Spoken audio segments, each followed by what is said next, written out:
আজ আমি আলু ফুলকপি পনির দিয়ে তরকারি রান্না করব। 1 সিটি ফুলকপি আমি দিয়ে দিব, আপনারা কড়াইয়ে দিলেও হবে। আর আলুগুলোকেও 1 সিটি দিয়ে দিব।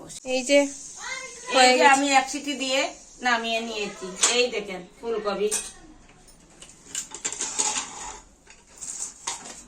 ফুলকপিগুলোকে নুন হলুদ দিয়ে এইবার ভেজে নিব। এইবার ফুলকপিটা তেলে দিয়ে নুন দিয়ে দিলাম, হলুদ দিয়ে দিলাম।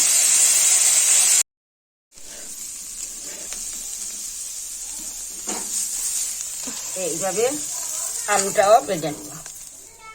আর আলুগুলোকে 1 সিটি দিয়ে নামিয়ে নিব।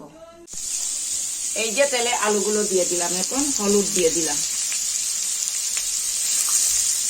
নুন দিয়ে দিলাম। এইবার পনিরটা ভেজে নিব হলুদ নুন দিয়ে।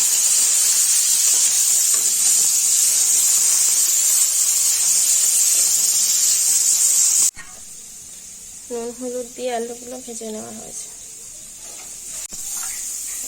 এইবার পনিরটা তুলে নিলাম, হয়ে গেছে। এইখানে গোটা ধনিয়া বেটে রেখেছি। এখন হলুদ জিরার গুঁড়াটা দিয়ে দিচ্ছি, হলুদ গুঁড়া দিয়ে দিলাম, লঙ্কা গুঁড়ো দিয়ে দিলাম। আটাই দিত তো হয়।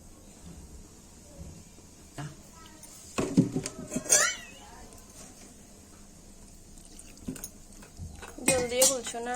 জল দিয়ে সেটা অল্প মেখে নিলাম। পাঁচফোড়ন, এইবার এটা হিং দিয়ে দিলাম। এই দেখেন তেজপাতা দিয়ে দিলাম, এই তেজপাতা দিয়ে দিলাম। তেলে দিয়ে দিলাম, এই দেখেন। আদা বাটা দিয়ে দিলাম, এই দেখেন।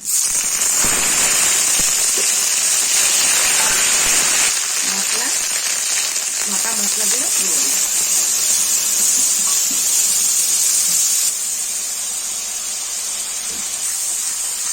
এইবার টমেটো বাটা দিয়ে দিলাম।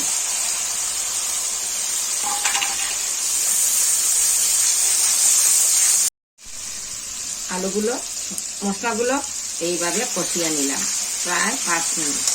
এখন ভাজা আলুগুলো দিয়ে দিলাম, ভাজা ফুলকপিগুলো দিয়ে দিলাম।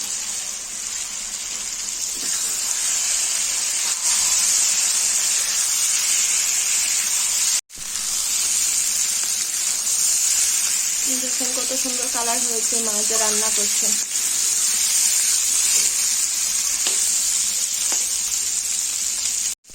দিয়ে দিলাম, কারণ এই তরকারিটা লুচির সঙ্গে সবে খেয়ে নিবে সন্ধ্যার টিফিন।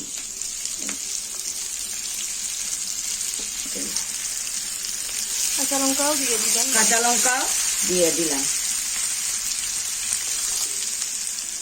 এইভাবে তরকারি জল দিয়ে দিলাম, প্রায় আধা গ্লাস দিয়ে দিচ্ছি, কারণ গরম জল দিলে ভালো হয়। পনিরগুলা এইবার দিয়ে দিচ্ছি, ভাজা পনির নুন হলুদ দিয়ে ভেজে রেখে। গরম মশলাটা এই দেখেন।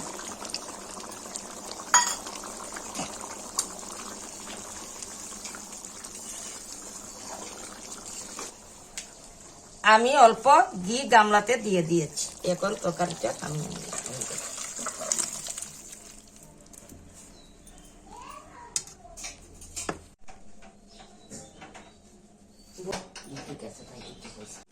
আপনারা এইভাবে বাড়িতে অতিথি আসলে পর এইভাবে বানিয়ে দিবেন। এই তরকারিটা লুচি, পরোটা এবং গরম ভাতের সঙ্গে অনেক অনেক ভালো লাগবে। আর গোপাল সেবা তো এইভাবে তরকারি রান্না করে গোপাল দেবকেও দিতে পারবেন।